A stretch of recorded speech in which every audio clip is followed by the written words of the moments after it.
ఉత్కంఠ రేపిన మా అధ్యక్ష ఎన్నికలు ముగిశాయి. 308 మంది ఓటు హక్కు వినియోగించుకోలేకపోయారు. పూర్తి వివరాలు మా ప్రతినిధి సతీష్ అడిగి తెలుసుకుందాం. సతీష్, ఓటింగ్ శాతం తగ్గడానికి కారణాలేంటి? అభ్యర్థులు ఏమంటున్నారు? అనిత, ఉత్కంఠ పోర్ మధ్య మొదలైనటువంటి మా ఎలక్షన్స్ ప్రశాంతంగా ముగిశాయి.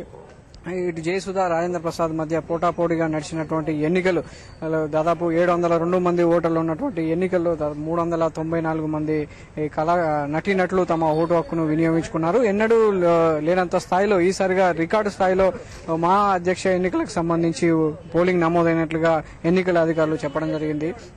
దాదాపుగా రెండు సంవత్సరాల పాటు కొనసాగేటువంటి ఈ అధ్యక్ష పదవికి సంబంధించి ఈ రోజు జరిగినటువంటి పోలింగ్ లో పూర్తి స్థాయిలో నటీనటులు తమ ఓటు హక్కు వినియోగించుకున్నప్పటికీ ఈ ఎన్నికలు ఆసక్తిగా మారడంతో అటు మీడియాలో కూడా ఇటు పరిశ్రమలో కూడా తీవ్ర చర్చనీయాంశంగా మారడంతో కొంతమంది నటీనటులు వచ్చి జయసుధకు గానీ ఇటు రాజేంద్ర ప్రసాద్ గానీ మద్దతు తెలుపుతూ తమ ఓటు హక్కును వినియోగించుకోవడం జరిగింది.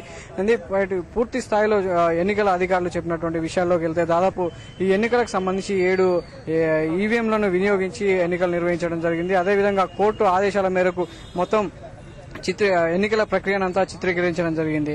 దాదాపుగా ఉదయం 8 గంటల నుంచి ప్రారంభమైనటువంటి పోలింగ్ ప్రక్రియ మధ్యాహ్నం 2 గంటలకు ముగిసింది. ఈ ప్రక్రియలో భాగంగా దాదాపు 702 మంది ఉన్నటువంటి ఓటర్లలో దాదాపుగా 394 మంది ఓటర్లు తమ ఓటు హక్కును వినియోగించుకోవడం జరిగింది. దాదాపుగా చూసినట్లయితే సినిమా ఇండస్ట్రీకి సంబంధించినటువంటి ప్రముఖులు గానీ ఇతర అగ్ర హీరోలు గానీ తమ ఓటు హక్కును వినియోగించుకోలేకపోయారు. ఇతరత్ర కారణాలు కావచ్చు, లేదా వాళ్ళ షూటింగ్ లో బిజీగా ఉండవచ్చు, లేదా సిటీ పరిధిలో లేకపోవడం వల్ల కారణంగా అనుకున్న స్థాయిలో పోలింగ్ నమోదు కాలేదని ఇటు అధ్యక్ష పదవికి పోటీ చేస్తున్నటువంటి అభ్యర్థులు గానీ ఎన్నికల అధికారులు గానీ చెప్పడం జరిగింది.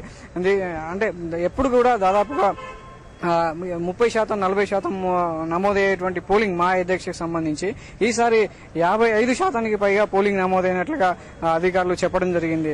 అంటే ఈ మీడియాలో చర్చ జరగడం, ఇండస్ట్రీలో ఈ పోటీకి మధ్య పోటీ అంటే జయసుధకు రాజేంద్ర ప్రసాద్ కు మధ్య తీవ్రమైన పోటీ నిలగడంతో ఏం జరుగుతుందో, ఎవరి వైపు మొగ్గాలో అనే ఆలోచనలో భాగంగా ఒక్కొక్కరుగా ఏదైతే ఫిలిం ఛాంబర్ లో పోలింగ్ కేంద్రాన్ని ఏర్పాటు చేశారో ఆ పోలింగ్ కేంద్రానికి వచ్చేసి తమ ఓటు హక్కును వినియోగించుకోవడం జరిగింది.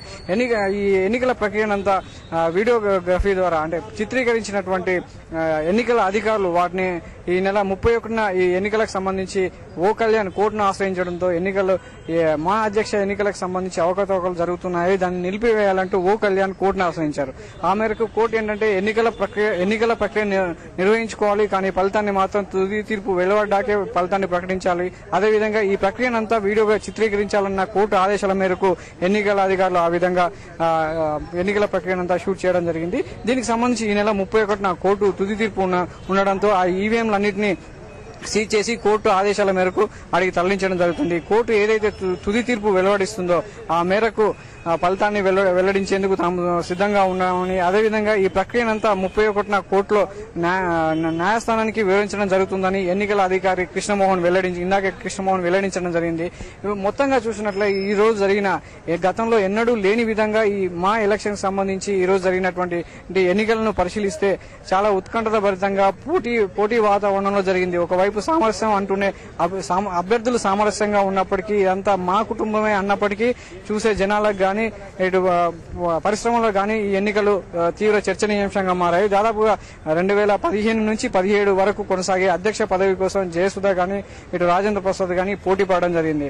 మరి ఈ రోజు దాదాపు 394 ఓట్లు పోలవడం జరిగింది. అయితే ఈ 394లో ఎవరికి ఎన్ని ఓట్లు పడ్డాయి, ఎవరు అధ్యక్ష పదవిని కైవసం చేసుకోబోతున్నారు, ఈ రెండు ప్యానెల్లో ఎవరు అధ్యక్ష పదవి నెగ్గి తాము అనుకున్నటువంటి లక్ష్యాలు ఏవైతే ఉన్నాయో, తాము ఏవైతే హామీలు ఉన్నాయో వాళ్ళన్నింటినీ ఎవరు నెరవేరుస్తారనేది కూడా ఇటు నటీనటుల్లో తీవ్ర ఉత్కంఠ నెలకొంది.